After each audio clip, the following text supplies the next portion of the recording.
Hi, everybody, and welcome back to Stories and Prayer. I'm Alex Aquarius, your guide tonight. We're going to go straight into some alien stories. We're going to go into alien abduction stories. If you like alien visits, the Greys, and abduction stories, especially the ones that are nice, or maybe if they poked you, they told you it wasn't going to hurt, but it hurt a little bit, and then they tried to help. But I don't think they've gotten down anesthesia correctly yet.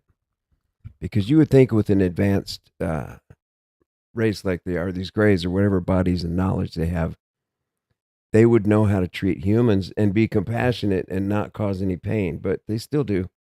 Let's get right into it. I saw this on Y-Files. This was just came out this month, a couple of weeks ago, I believe. And they're talking about the alien that was captured at Roswell. If you remember, I had a bishop, I was Mormon in the LDS church in 1992. He told me that he served in the 509th, and he was in the Quonset hut when the sergeant came in and told them all to suit up. They had to go out in the desert, and a sci-fi movie prop had crashed for a science fiction movie. That's what they told the soldiers. And then he went out to the crash, and he saw the saucer crashed into the shallow cliff, and there were bodies of two dead ones on the ground, and he was an MP, so he was told to guard the craft and stood there toe-to-toe with these two dead ones and just checked them out for a long time, described them. 4 fingers with the suit, little shiny silvery suit on, and one of them had a burnt left cheek.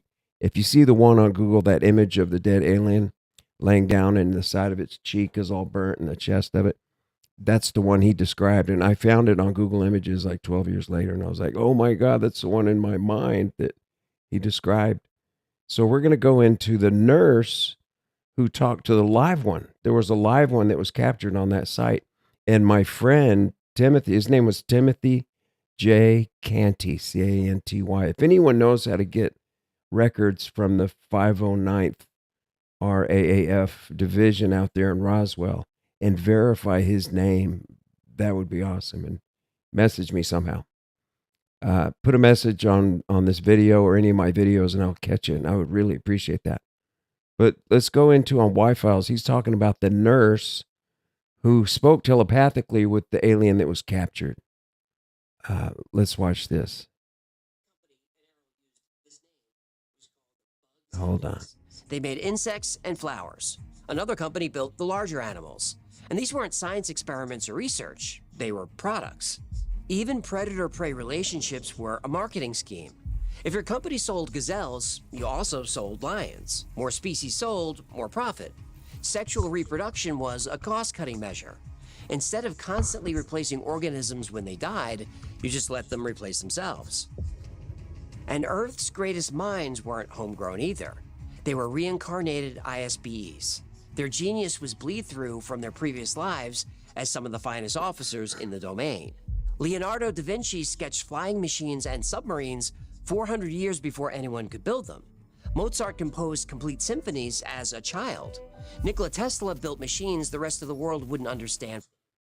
Just to help you catch up, he's mentioning all of these fabulous people like Tesla and Leonardo da Vinci and Mozart as people who come from the domain, who were lost in space, so to speak, and they came here to Earth, and it's a prison planet, but they inhabit bodies, but they have their ISBEs, their extraterrestrial, infinite biological entities, but they come from a war that's been going on for millennia, and they're here on Earth, and the ones that crashed in Roswell were these older wise beings, but they were just using those little gray bodies is basically what happened.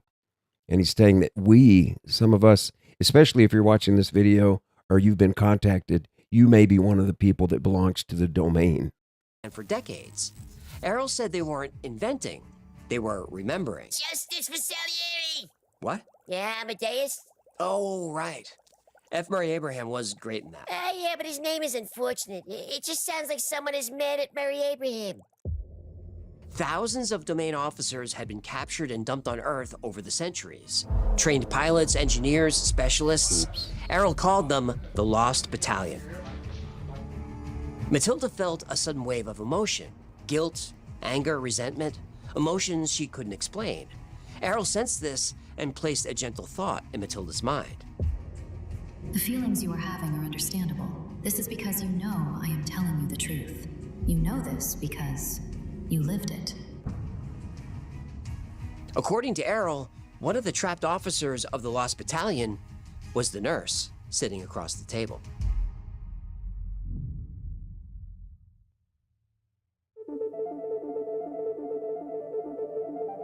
"8,000 years ago, the old empire was gone, but the prison system in our solar system was still running autonomously. The domain deployed a specialized battalion to shut it down. 3,000 officers and engineers built a base high in the Himalayas. The mountains kept them out of sight. Their mission was not to interfere with humans. Their mission was to free them. They spent months mapping the solar system. They identified the processing stations, scanning equipment, and old empire technology that was hidden for years. The officers finally had a plan to take the system down. Then they were detected. The automated defenses didn't see them as citizens of the domain. They were seen as escaped inmates. All 3,000 were captured and processed. They were wiped, reprogrammed, then loaded into human bodies. The officers were sent into the general population. The domain called them the Lost Battalion, and they are still here walking among us with no idea who they really are. Matilda was one of the captured officers. Her ability to communicate telepathically wasn't just random talent. It was training that bled through the amnesia. Training that bled through? So she's like Jason Bourne. But instead of karate, she got vibes? Telepathy. Potato. Her instinct to approach the alien with compassion, her sense of something familiar, her knowledge that Errol wasn't a threat, these were echoes of her former life. The domain searched for the Lost Battalion for thousands of years, using equipment to detect spiritual energy. But centuries of reincarnation scattered that energy across billions of lifetimes. Identification was almost impossible. Matilda was the breakthrough. Through her contact with Errol, she started recovering memories of her original identity. She saw images of spacecraft. She understood technology she couldn't explain in English. She recognized the techniques the prison used to keep her asleep. For the first time in 8,000 years, a captured domain officer knew who she really was. But that created a problem, because now the military knew it too.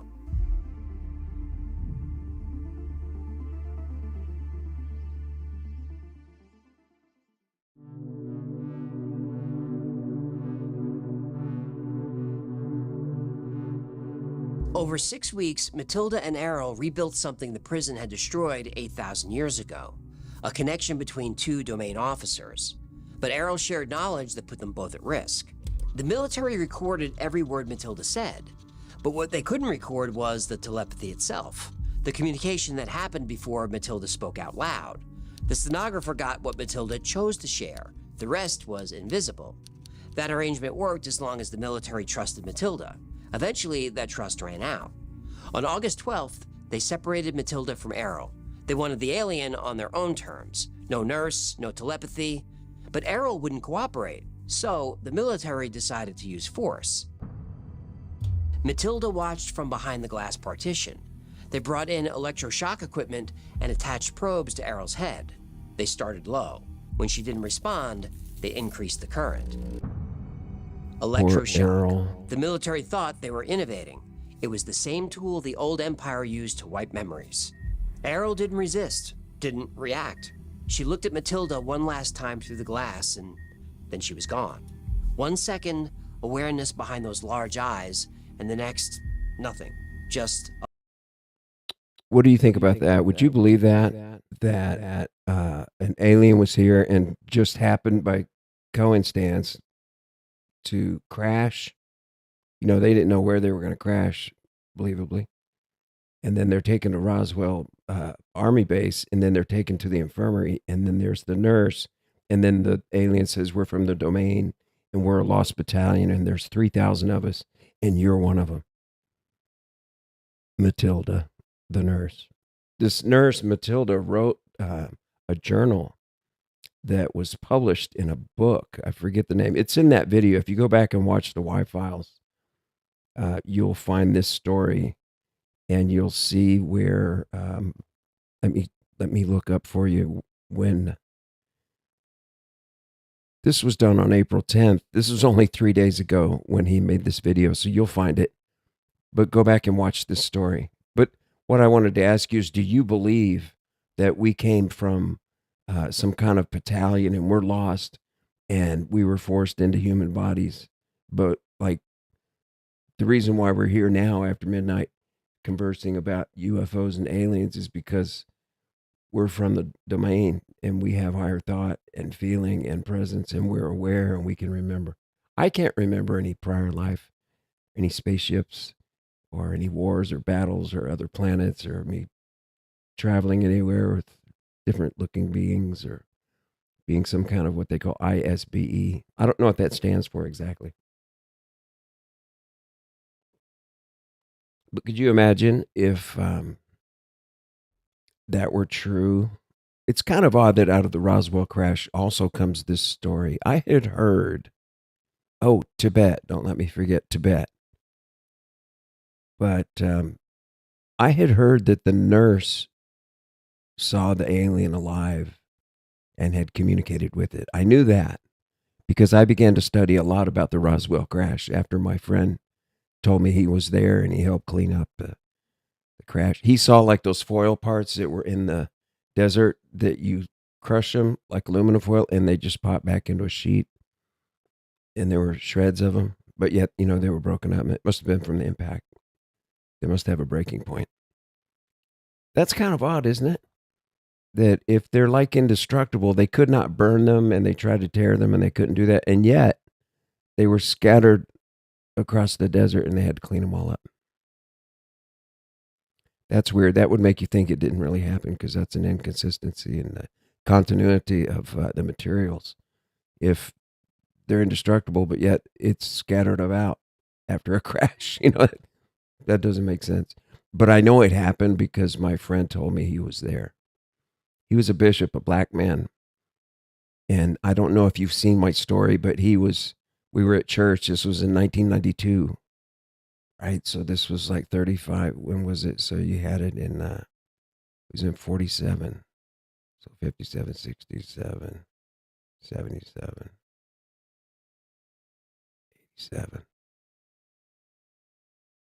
45 years later. So he's talking to me and he goes, hey, we were waiting for the young men to play basketball, and he was the bishop, and I was young men's president. And we were going to we split up the boys and drove them all home after youth night. It was like a Wednesday night. And we're out in the hallway in this Mormon chapel. And he goes, hey, you ever hear that crash at Roswell where that flying saucer flew over and they found the people, you know, and the aliens were there? And I said, yeah, I've heard of that because my mom talked about it. This was before I remembered my own experience. This was before the flashbacks started where I remembered my own when they came to my window in my front yard. I didn't even remember that when he was talking to me. And I said, yeah, my mother's got the book by Philip Corso, The Day After Roswell. And he goes, yeah. He goes, I was there. I went, you were? Oh, wow. What was it like? He said, yeah. They were in the barracks. They were playing games. It was Sunday, so they were doing laundry, wrestling, writing letters, playing games, whatever, all in this big, giant Quonset hut. And the sergeant came in. I think his name was Wild Bill, he said. And he said, God, you know, we got to suit up, get on the trucks, and we're going to go out to the desert. We got to clean up a movie sci-fi prop that got out of control, and it's wrecked in the desert. And the producers have asked the Army to help them clean it up. So when they got there, they could tell that things were different. But my friend, he was an MP, so he was told to stand around the saucer. He got to check it all out because he was the one keeping people away from it. And he stood toe-to-toe with the dead ones, the two dead ones, and checked them all out and what they were like. He thought they were maybe shrunken faces because of the pressurization of a cockpit. That was a new thing with jets back then, and nobody really understood how it worked. And he thought maybe that's what messed up their faces, you know, if they were real men before. But I've got some examples of some alien. This is one where this woman is. There's one about a healing. Let me show you a healing one first. That's Dr. John Mack. Let me go here and show you. This is Dr. John Mack.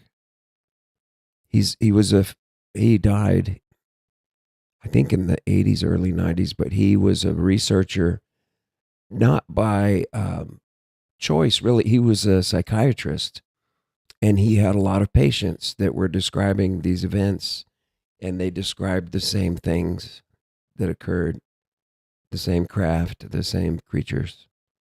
And so he started comparing the notes and collecting new cases, and then people would send him material. And he wound up traveling around giving talks about it. But he got a lot of ridicule from his school. I mean, he was a head professor at an Ivy League school. I forget which one. But he had an important position, and suddenly he became a alien experience researcher, just by the volume of within his own patient files of what he had heard. What else? I've got this woman had an experience with a charge of electricity. They gave her some problems, but somehow it's taught her, it's healed her somehow. This guy's name is Preston Dennett. He's an expert on all kinds of situations. He talks about what type of people get healed. Let's listen to what he says about that's one thing I wanted to say. Oh, Tibet. You know, I've heard before those yellow monks guard a secret entrance to a remnant of the Anunnaki, I guess you would say, or the advanced beings that came here. And there's an entrance to something down there. But it's also called the domain, and that would be like 3,000 top officers escaped from an empire, some type of Star Wars going on. And then there's like the reptilian race. They call themselves the Pleiadians. You know, I've never bought the Pleiadian story myself. I know a lot of people believe that, and the ones who appear human. I guess you do have the ones that kind of chirp like a bird and they can't really communicate. The Nords, what are they? The Nords are those, right? But what about the ones that talk and look human and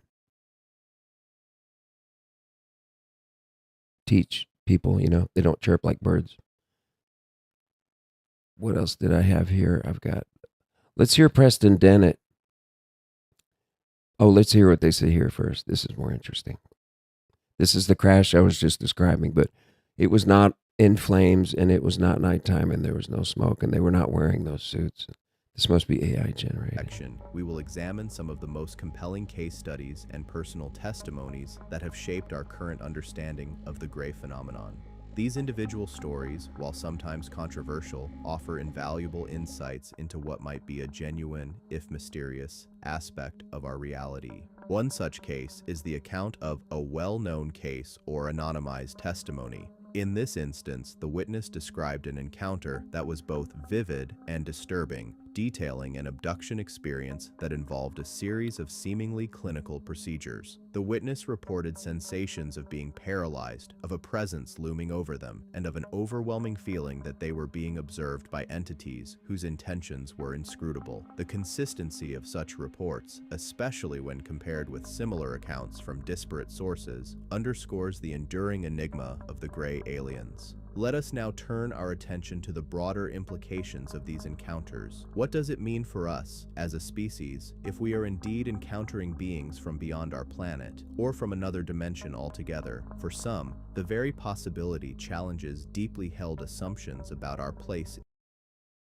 Hold on. That prior one, I was just going to tell you, their faces were not that menacing. The ones I see in these flashbacks I have my own story, but it's all in pieces. It just comes like in little flashbacks. I haven't fully remembered every bit of it, but I put quite a bit of it together. But I see their faces is almost like childlike, not as menacing. Like they draw these ones that look really dark, evil, and menacing. But the ones I met were kind of a silly little kid's face with a giant head. You know, more silly looking than scary and grotesque. In the universe. It raises existential questions about the nature of life, the limits of human perception, and the ultimate destiny of our species. The Greys, as a symbol, force us to confront our own vulnerabilities and our insatiable curiosity about the unknown. For many researchers and enthusiasts, the study of the Greys is not merely an academic exercise, but a quest for understanding that touches upon the very essence of what it means to be human. Yeah. The mystery of these beings invites us to explore questions of evolution, consciousness, and the nature of reality itself. Yeah. It Comment if you're in challenges us here. to think beyond the confines of our everyday experiences, Please. and to consider possibilities that lie on the fringes. I'm trying to of get the conventional algorithm to get used to me Conclusion, being on the here at gray this time. aliens, I always a start like persistent right enigma after at the midnight crossroads sometimes. of science, culture, and consciousness. The I'm like gray for the people that aliens stay have up later cemented their place and just talk as about the dominant aliens. archetype of extraterrestrial life in the modern era. Their hauntingly consistent descriptions, slender, gray-skinned bodies, oversized heads, and inscrutable black eyes, transcend cultural and geographical boundaries, appearing in abduction accounts, UFO sightings, and even ancient myths with eerie uniformity. Whether interpreted as literal interstellar visitors, psychological manifestations, or interdimensional entities, the Greys challenge our understanding of reality, pushing the boundaries of science, spirituality, and human perception. The Grey phenomenon, a convergence of evidence and myth.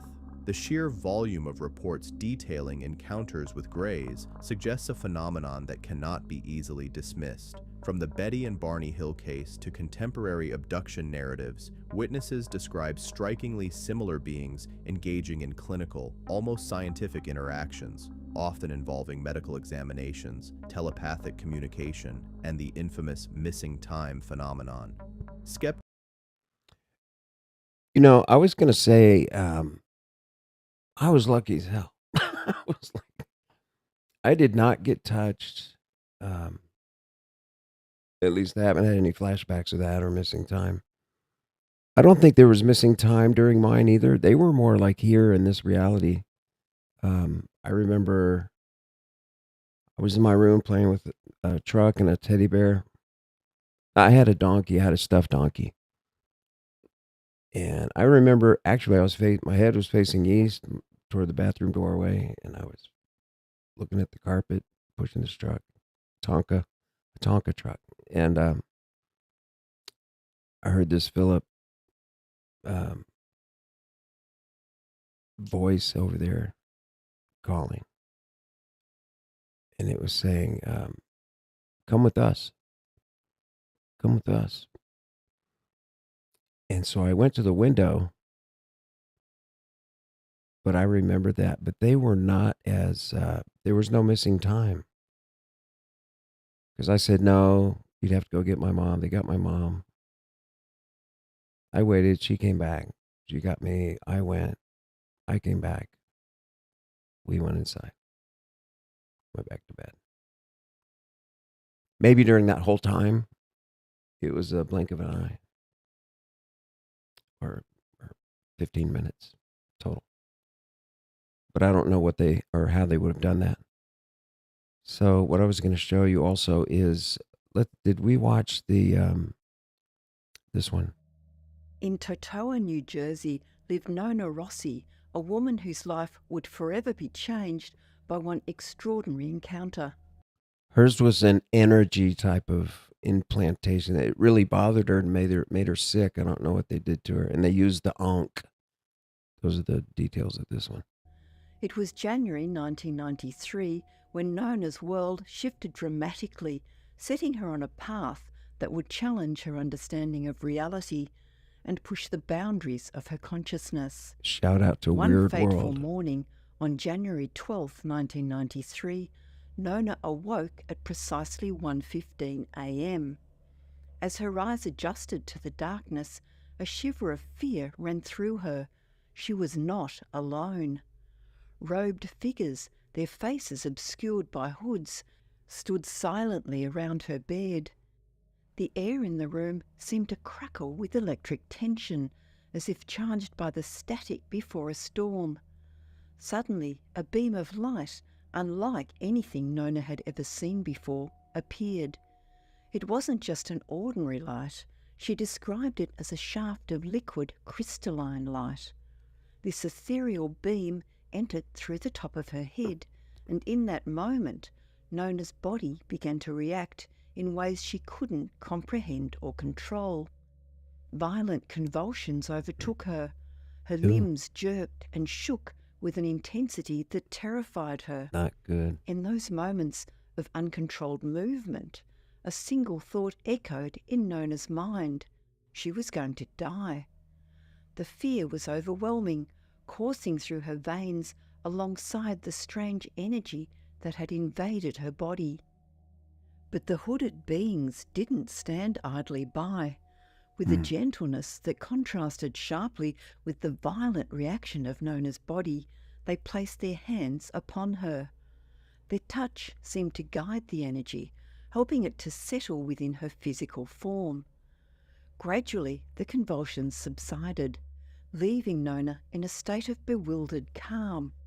As Wiping the her chaos brain. in her body quieted, one of the beings stepped forward. In its hand, it held an ankh, the ancient Egyptian symbol of life. With a voice that seemed to resonate within Nona's mind, rather than through the air, the being spoke. "This is the magic." The words hung in the air, laden with a significance that Nona couldn't yet fully grasp. Just as suddenly as they had appeared, the beings vanished, leaving Nona alone in her bedroom. The encounter had lasted mere minutes, but its effects would linger far longer. As the sun eventually began to rise, Nona found that her ordeal was not over. Her entire body shook as if an electrical current was running through every cell. The vibrations were intense, unlike anything she had ever experienced before. This encounter marked the beginning of a journey that would lead Nona to seek understanding and validation. It wasn't until April 1996. You know, that one just sounds like a bunch of bad vibe, bad visit. What were they doing to her? Why does it drag on and on? Can't really make anything of it. There was an ankh. Why would they have the ankh? Which is supposedly the symbol of life. I did some research on the ankh, but I think really it was probably trivial research, the stuff that I found. There's Dr. John Mack. I'll show you what he sounds like. Well, that's the question. You know, I say, well, tell me about the dream. For example, Sheila, who was in the book, talked about electrical dreams. Well, I said, tell me about in which she saw these little figures in the room. Well, tell me about this electrical dream. In fact, I talked with her as recently again about it a couple of days ago. And what she describes is lying in her bed at home, but not asleep. And I've gone over that with her many times. These beings came into the room. She felt this humming in her ears. She heard this humming in her ears, felt this tingling, this vibratory feeling in her body, and saw these little figures around her with these huge eyes, and she was frightened. This is an occurrence that took place about 9 years ago. And she made a particular point. I wasn't actually asking her this, but she made a particular point in another context of saying, I was not asleep.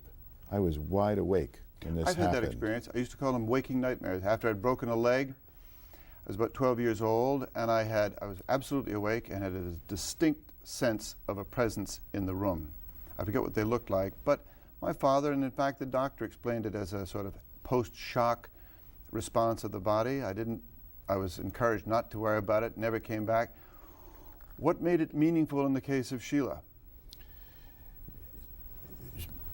When somebody describes a state of consciousness, you quiz them on it, you press them on it. How do you know you're awake? I was clearly awake. This happened to me. They experience it as an occurrence, as a narrative, completely different than dreams they've had. In other words, I spend a lot of time going over these experiences with people and how are they distinct from dreams. And they're You know, at that time, you can tell this looks like it's late 70s. It, as a topic, do you see how he's having to defend it and separate it from dreams or someone's insane mind or some type of delusion? And he's saying, no, no, no, no. These are experiences that people have that they relate to me that other people all have, you know. But no one gets it. And this guy, the interviewer, is trying to screw him down. Very clear about that. A dream is something that has a sense of unreality. They wake up from it, they look back, they know that this was a dream. In the case of these experiences, they feel that this is something that has really happened to them. Whether it happened to them in the state of consciousness with which we are familiar, which we call ordinary waking state, or some other state of consciousness, I don't know. We have very limited language for talking about consciousness, but clearly it is not a sleep state to them. It is a state of being awake, present. This is really happening. It follows a course. There's a narrative, a beginning, an end, and afterwards, when they reflect upon it, they recall it like a real experience, and they I've had many distinguish dreams that like that. sharp. I think a lot of people but- have. Well, The first case history in the book, a young man recalled his sleeping in a nash in Algonquin, Maine, had a dream, sounded like a wet dream, seemed very, very wet familiar. dream. I was troubled by that lack of a clear border between dreams and Base. what you proceed to call abduction experiences. They have, the narratives are very complex. They are consistent among different people. They involve going up into the ships. They involve experiences which they are not familiar with in the literature or in the media. They follow a consistent course. Dreams are rather individual, as you know. You have a dream, it's your dream. And when you hear that 90 people or whatever number of people have had very similar dreams with a text quite like yours, and then when you compare that with someone else, you're shocked, you're disturbed, because that disturbs your equilibrium. You thought this was your private story, and then you become affected by the fact that that other person had the same set of events, saw the same beings, was in the ship, had the same instruments. Dreams, in my experience, aren't like that. Dreams are quite idiosyncratic. They may have common symbolic elements, but certain trees, certain... I want to challenge you on that. I mean, in a sense, for example, everybody I know has had the dream of showing up for an important interview or a test or something, and your pants aren't on, or you're naked. We don't conclude, and that is a sort of universal. Where is this guy people who going? go to college and wake up in their 50s saying, or What a thinking, meanie. having a dream that they forgot to study for that biology course that they had forgotten they signed up for. I still have dreams like that. But this is different. Yeah. Tangent. All I mean to say is that a common dream theme doesn't make, in my sense, doesn't give the dream material any reality. The thing that puzzles me most in the book is that you speak of aliens' abduction experiences as if they were the real thing. And I read the book and I say, no, no, no, no, no. There's no aliens in this story. It's just people dreaming of aliens, like people dreaming of going to the prom, you know, without their pants on. I mean, you can keep calling it a dream, Jeez. and yet it doesn't have the characteristics of a dream as I experience it. For example, many of the cases occur during the daytime. People are driving a car. Several people will have the same experience. John Carpenter is a psychiatric social worker in Missouri, has a dozen cases where he's interviewed people independently, and they tell precisely the same story of what happened to them on the ship. In one pair, he has over 40 elements that correspond exactly of details that occurred on the ship or in the ship. Dreams are not like that in my experience. And also you have all these He's other interesting to corroborating listen to. elements, the physical findings that go along with it, the cuts, the scoop marks, the lesions on the people's bodies that they report afterwards. The cuts, the scrapes, the scoop marks. Did you hear what he said? They scoop your skin out. Like they're taking a biopsy or something. They get a big ice cream scoop and they scoop your skin out. And that's gross. I wonder what they're doing. I wonder if they really are hybridizing bodies somewhere. I think we should look in the Amazon jungle. I'll bet there's a secret paradise city. I know they're opening like Tibet in the Amazon jungle. And I think people haven't found it because it's able to be hidden. That's just something that's coming to me recently. From my own experience, I'm trying to figure out where we went and what we talked about. And I sort of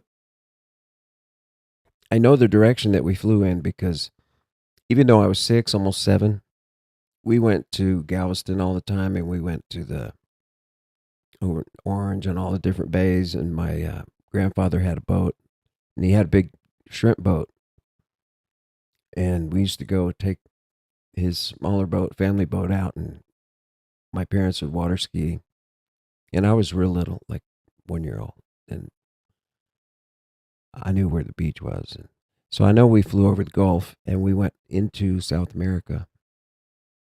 I just remember going that way, that direction. I was on a compass that would be like 180 is due south. We were going a little bit west, so I'd say like 195, 19.5 in a direction. That was our heading. Maybe less, maybe like 190. So I've always had a really good sense of direction. You know, I was a Boy Scout, and I'm an Eagle Scout, and I know how to sense where I'm at, and I know which direction I'm facing all the time. Right now, I'm facing southeast at about 138 degrees. So I just, your brain, your cortex puts all that together. That's what helps you imagine and create or put these stories together if you're doing investigations. Let me show you a little bit of what Preston Dennett says about these are the people who will have these experiences. Now, listen, maybe you've had an experience. I was just like you until 2018. I was listening to shows like this and wondering about people that had them and thinking, wow, I wonder what, that'd be like. And then suddenly I started having the flashbacks of my own, just in little pieces here and there. And I've had regression therapy.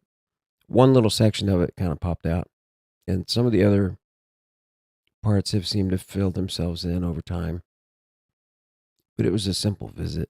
But here are the people who will have these type of visits. A lot of fear when they suddenly find themselves laid out on a table surrounded by grays. So I get it. And this is often when we'll have missing time, because I don't think the ETs want to scare people. But if you don't have panic, if you are able to remain calm, this is when you do get messages, and they are very consistent and have been from the beginning. And can be grays or mantids or tall whites or human-looking ETs or little blue beings. It's always the same message, and it falls into just a few categories. I would say number one is warnings against nuclear proliferation or the use of nuclear material in any capacity, which is so interesting to me because these onboard experiences really escalated dramatically. They're right from Earth at the too. modern age of UFOs, right? Coinciding exactly with the atomic age. So I They have think to live here. the ETs realized we're on a pathway towards self-destruction, and that's one of the reasons for these onboard experiences. That's the most common message for sure, but there's a few others that are very consistent. One would be warnings against war and aggression. Anti-war. Another, pollution and the destruction of the environment. Yeah, pollution. Greed and corruption. Warnings of At least they upcoming recognize that. earth changes or disasters. The corruption. This sort of thing. They know very, about the very orders. consistent. And The cults. Some people absolutely have seen stuff, they've certainly told me, that has occurred. So they're providing not only warnings, but sort of predictions. So that is, I think, very encouraging, because people often, there's a fear narrative being put forth.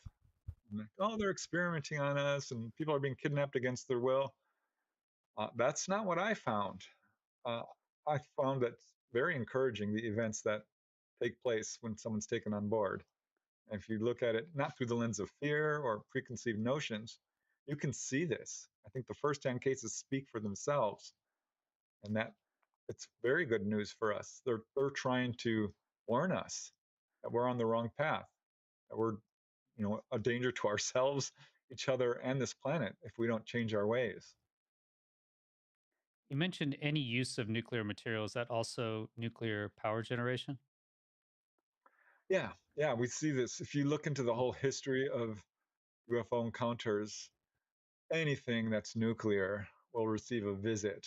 And that includes nuclear power plants, nuclear missile sites. Look at Malmstrom, very famous case in 1967, where they basically shut down our nuclear missiles. I talked to a firsthand witness who came forth to me. He couldn't find any other researchers. He was there when that happened. I've talked to a number of people who are fairly highly placed within the military industrial complex who've talked about this. One of my favorite cases involved a gentleman by the name of Ray Sachs, who was an electrician's mate on the USS Clamagore. That's a nuclear, well, not a nuclear sub, a submarine that carried nuclear torpedoes, which at the time of his encounter in 1971 wasn't well known. But he was on lookout on the Clamagore one evening in 1971. The Clamagore was on the surface of the ocean on the east coast, heading north, moving at about 12 knots, he said. He was a lookout along with another petty officer. The commander was also there in the second in command when a USO showed up, an unidentified submersible object.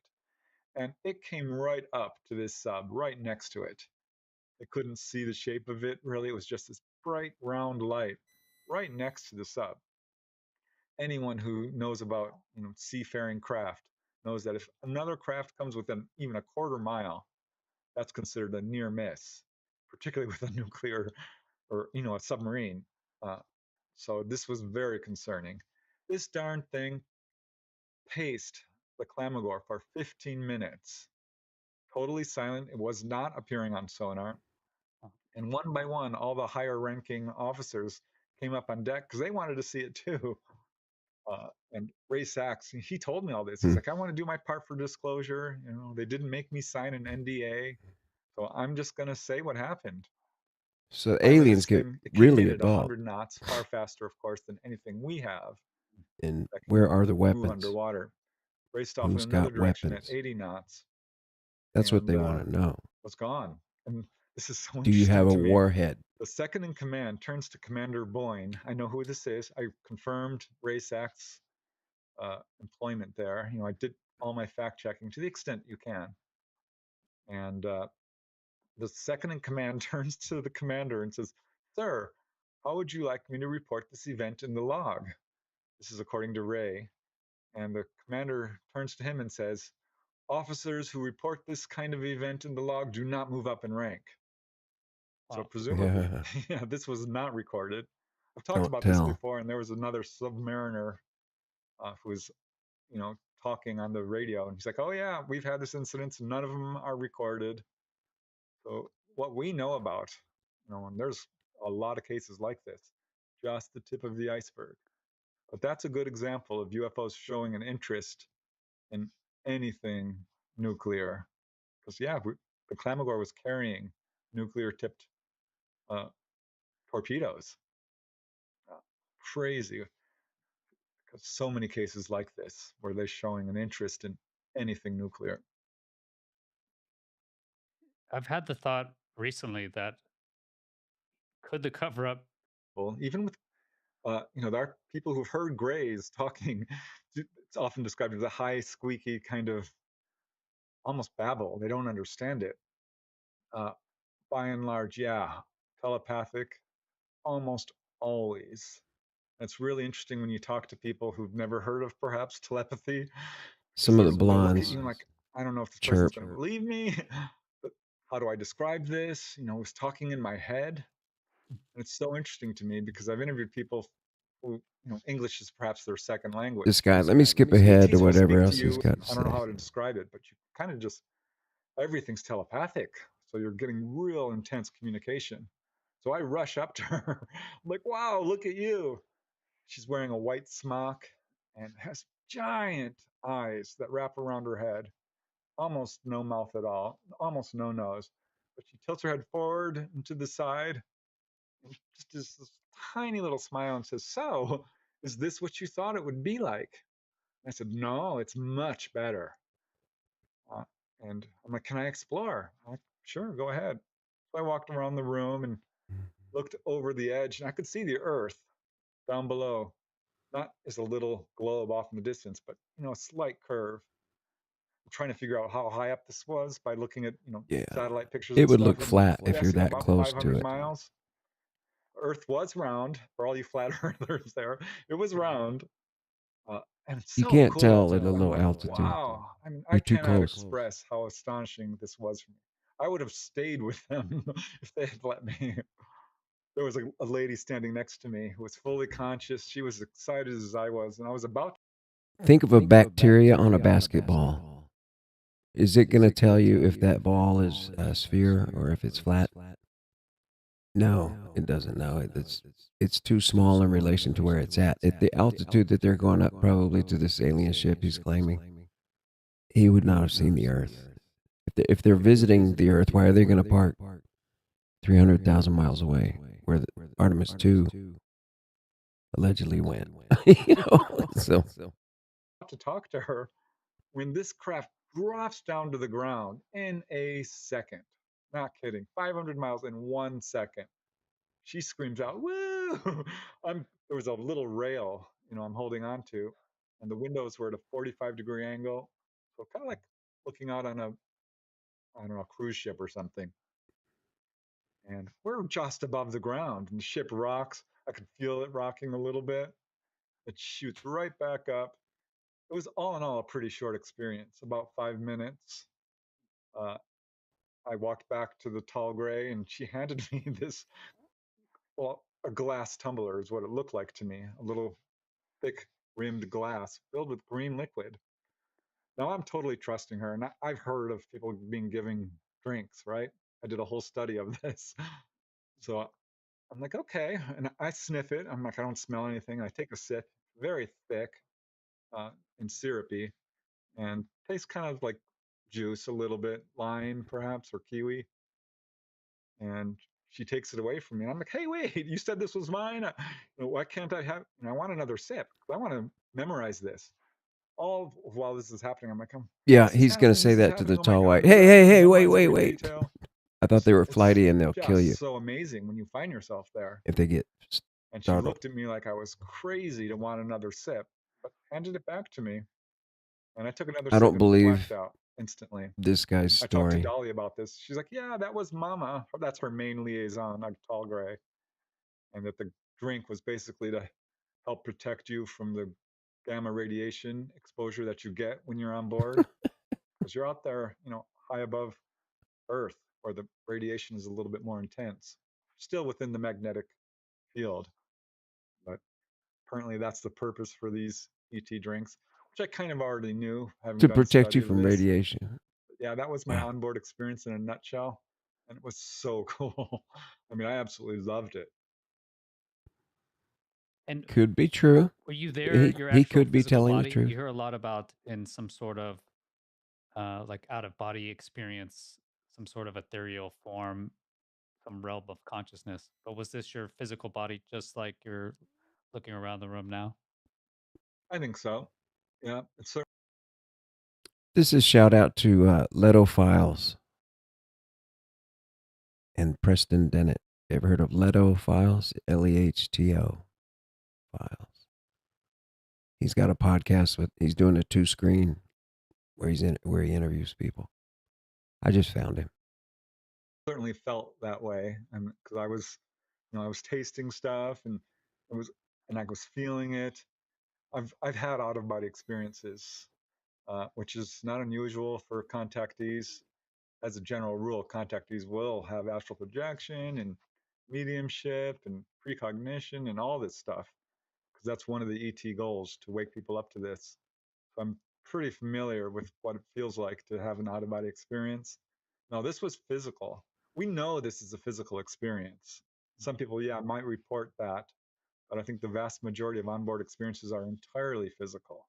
And we know this. I've got case after case of people who were not in their bedroom when their family is looking for them, or wherever they're supposed to be. They're missing. and they come back and there's a scar on their body or an implant, or there's cases of multiple witnesses, which would be pretty unusual for two people to have a spontaneous out-of-body experience and find themselves inside a craft. So, no, I think there's every indication this is entirely physical for the most part. Where are the scenes where people are having a nice experience, just a ride? You know. Skeptics argue that these accounts stem from cultural conditioning. Hold on. Shout out to this channel. It's called What We Know. This is about aliens also. Why they're everywhere. And UFO reports. The YouTube channel, What We Know. Sleep paralysis or mass hysteria. Yet the persistence of these stories across decades and continents raises compelling questions. Why do so many unrelated individuals describe the same entities? If the Greys are purely a psychological construct, why does their imagery appear in ancient art and texts long before the modern UFO era? Extraterrestrial, interdimensional, or something else? Several theories attempt to explain the nature of the Greys. Extraterrestrial hypothesis. The most straightforward explanation posits that the Greys... They've been here a long, long, long time. They're in Earth. They're from Earth. They don't want us to destroy the Earth because they live in it or on it. Let me go back a little bit. Are biological. Several theories attempt to explain the nature of the Greys. Extraterrestrial hypothesis. The most straightforward explanation posits that the Greys are biological beings from another planet, possibly a species that has evolved advanced technology to traverse interstellar distances. Their reported interest in human genetics and reproduction, as seen in hybrid programs described by abductees, suggests a long-term agenda, whether scientific, altruistic, or exploitative. Interdimensional beings. Some researchers propose that the Greys exist outside our conventional space-time, accessing our reality through dimensional rifts or advanced physics. This could explain their ability to manipulate time, induce paralysis, and appear or disappear abruptly. Ultra-terrestrial or crypto-terrestrial theory. A more radical idea suggests that the Greys may not be aliens in the traditional sense, but an ancient Earth-based intelligence, either a hidden civilization or a non-human species that predates humanity. Psychological and neurological explanations, sleep paralysis, hypnagogic hallucinations, and temporal lobe epilepsy can produce vivid, terrifying encounters with humanoid figures. The brain's tendency to impose familiar patterns on the unknown may explain why so many people see the same Grey form. Cultural feedback loop. Once the Grey archetype entered pop culture through films, Close Encounters of the Third Kind, The X-Files, and books, it may have shaped later abduction reports, creating a self-reinforcing cycle. The Grey aliens in human consciousness. One of the most perplexing aspects of Grey encounters is their reported telepathic abilities. If these beings can communicate directly into human minds, bypassing language, it implies a level of consciousness we do not yet understand. Some abductees describe receiving complex information, visions of ecological collapse, warnings about humanity's future, or even spiritual revelations. This raises profound questions. Are the Greys attempting to guide or manipulate us? Is their presence tied to human evolution, as some ancient astronaut theorists suggest? Could they be manifestations of a collective human fear or fascination with the unknown? The broader implications. If the Greys are real in any tangible sense, their existence forces us to reconsider human uniqueness. Are we alone, or are we one of many intelligent species in a vast, interconnected cosmos or multiverse? Technology and perception. If they possess the ability... Man, I wish they used anesthesia when they did all those probings. That would be nicer, wouldn't it? ...to manipulate time, space, and memory. What does that say about the limits of human science? The nature of reality. Are UFOs and alien encounters glimpses of a deeper, more complex universe that operates outside our current physical laws? Final thoughts, a mystery that endures. The Grey aliens remain one of the most compelling and unsettling mysteries of our time. You know, it is odd that the topic of aliens is getting so big and everybody knows what they look like. You know, it's almost like if you saw one on television or they brought one into the White House or showed it to you at the Pentagon or somewhere on site in a desert somewhere in an underground base, at least in a room sitting in a chair talking. It even telepathically to someone who can hear it and communicate with it. But at least show it, sitting there doing something. Everything else is out. There are so many stories. I think, there's even within the official ones of Dr. John Mack and others like that, Dr. Bennett. I think he was saying there was over 60,000 that he has.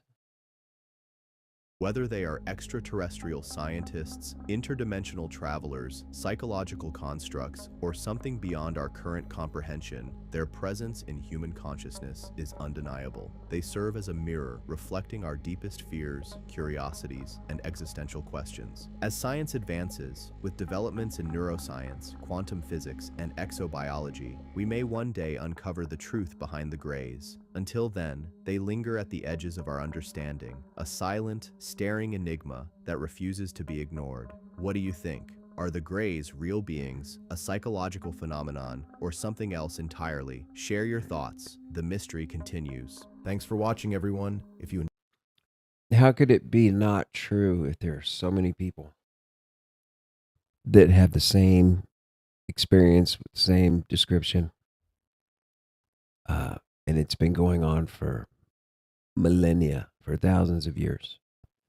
All right, everybody. Let's see. What else did I have?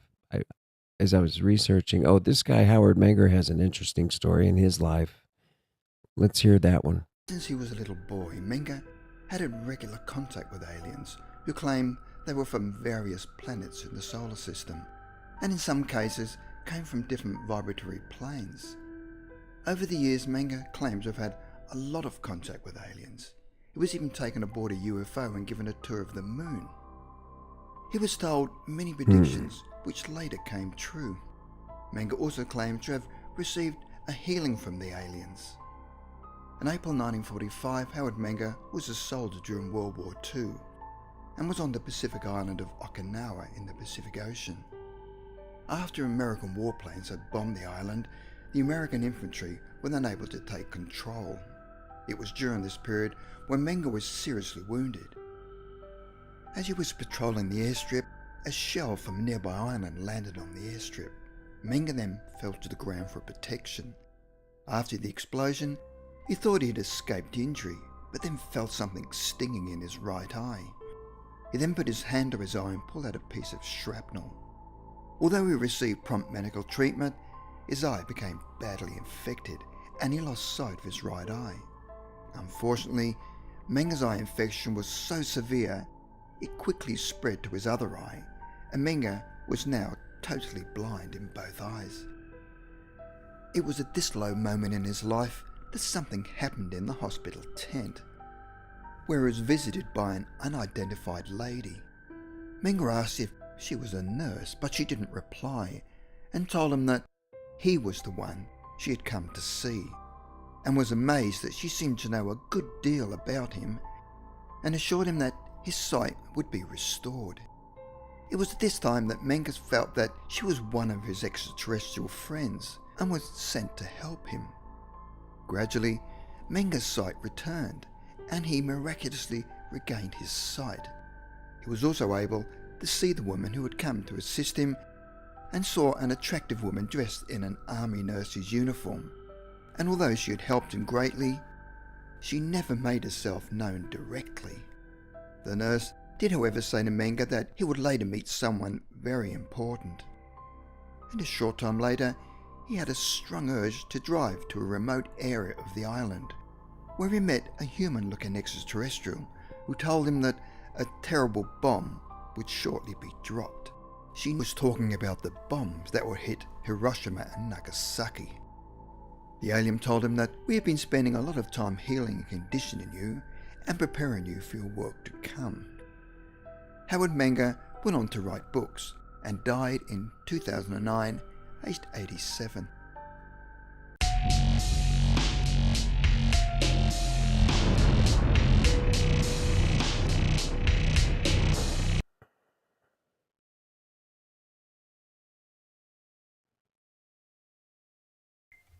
Hello, everyone. My name is Preston Dennett, and welcome to a new This episode looks a little of better. UFOs This and is the specific Paranormal. to 10 shocking Today, cases of I'm going to be UFO talking healings. about UFO healing cases. And in fact, the title of this episode is called 10 Shocking Cases. Let's jump ahead. At the time of her visitation, she was suffering from straight as an arrow and was very clean. Gallstones. So Marla told nobody but her family what happened, and as she said, the incision on her abdomen was gone. She went to the doctors to get her ultrasound, and this is when she got a huge surprise. As Marla says in her own words, when they did the ultrasound, the stone that was as large as my gallbladder was completely gone. This stone I had was far too large for me to pass, and it had to be removed along with my gallbladder. So the aliens When I removed got a the stone from her ultrasound, bladder. because the cure wasn't permanent, it's an interesting case on many levels. And here's another case which is very interesting involving a cure for cancer. This occurred in the city of Aguada. This is in northwest Puerto Rico. Occurred on November 10, 2005, when she and her daughter saw a huge silver disc with portholes move over the house and apparently descend into the rainforest behind their home. Ooh. It was just a few months later, on April Right over the 28, house. 2006, Maria was in the backyard when her dog suddenly became paralyzed and a gray ET emerged from the forest and began to communicate with her telepathically. And at this point, the entire family experienced a period of missing time. So following this encounter, the visitations began to wonder occur if the every dog, couple of too, months or so, usually time. involving grays outside or inside their home. Dog She missed saw a time. gray peering in through the front door window. Ooh. So after a half dozen or more of these visitations, They're at your Maria front door. experienced a full-blown on-board experience. On November 3rd, 2007, she woke up to find her bed surrounded by gray ETs. She was rendered unconscious, but woke up shortly later to find herself in a strange room, lying on what she believes is a steel or Can you imagine watching the grays at your front porch, trying to open your front door, and they shoot some kind of vibration tool in there, and it unlocks, and they come into your house, and they're creeping quietly up your stairs, and then they get to your room, and they walk in, and they surround your bed, and then you wake up and you see them. Okay, let's continue. or a metallic table, still surrounded by the grays. She was unable to move as the ETs placed a round, metallic, suction cup-like instrument on her abdomen. And as Maria says, it felt as if my flesh was being stretched and my inside was being sucked out like a powerful vacuum. That's I was terrible. in excruciating pain when they did that, but I was unable to scream or move. Inconsiderate. Now, at this time, Maria was actually suffering from ovarian cancer, which had spread throughout her body. She had undergone operations in New York City to have these malignancies removed from her intestines and her breast, but the cancer kept returning. And currently she was suffering from constant stomach pains and had traces of blood in her stool and urine, and her doctors had tested her and told her that the cancer had spread again and that she needed another operation. So this was when this encounter occurred. And as Maria says, in her own words, after the encounter with these creatures on April 28, 2006, I returned to New York. Several tests were performed and no cancer was detected. The pain and bleeding had stopped. I truly feel that these creatures cured me. Now, despite her cure, Maria was not quite ready to embrace the Greys. As she says, they could be benevolent and compassionate creatures, but I'm afraid of them. They do not have my permission to do with my body whatever they please. Although I believe they had cured me, I am not their guinea pig. I think it is fair to say that those beings have tagged, branded, and are actively tracking abductees like myself. They're quite awful creatures and have no regard for humanity and animals living on Earth. To them, we're just a science project. I could be wrong, but I think the creatures cured my cancer because they need a healthy specimen for their experiments. So this just goes to show how deeply afraid people are. And even though these ETs are curing people and doing a wonderful service, people don't always react in ways you would think. That's fortunate for that guy. Have his cancer healed completely, and it was throughout his body. I've seen that. I've been in surgery shadowing a neurosurgeon that was a friend of mine that I worked with when I worked for large laboratory commercial device manufacturer. And so I got to watch them with this person laying prone, face down, with the back open and pulling out all the cancer. It looked like the man had an octopus growing around his spine. It was all dark gray. And it was, all they were doing is just cutting it off as quick as they could, just like a butcher block, just cutting it all up and throwing it in the trash as fast as they could. There was blood running. The blood machine was running to circulate the blood with the tanks. They're on the side of the table. They have these, I don't know how, it looks like a gallon in each one almost, or maybe it's 4 liters, 3 liters. And they're on like a tree, and they have tubes on them, and they go around and they connect them to the patient, and they get the blood types and they circulate the blood. And but it's amazing to think the aliens can make it all disappear. Just wave the wand, do the thing. So, did I have one more? No, saw that one. Oh, this is a page called the Private Collections of MUFON, the file cabinet. It's a web page you can go to. It's called Project Aquarius, like me, Alex Aquarius. projectaquarius.mufon.com. And you can go there and I found this sheet. I downloaded it. They want you to log in. I don't know what you have to do if you have to join or make a donation, but the site is kind of locked down. It's hard to get documents out of there. I was lucky the first time. Burning object in the sky is a mystery. A brightly burning object was seen streaking across the sky. Fugitive sound.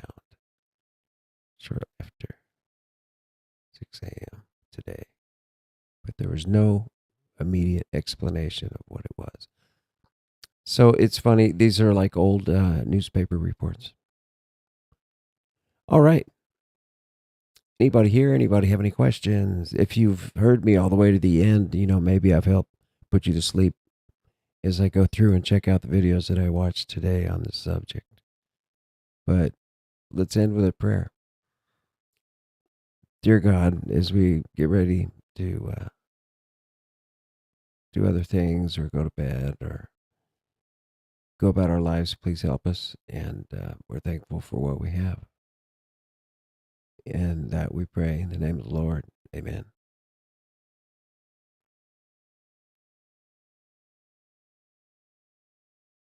Okay. All right.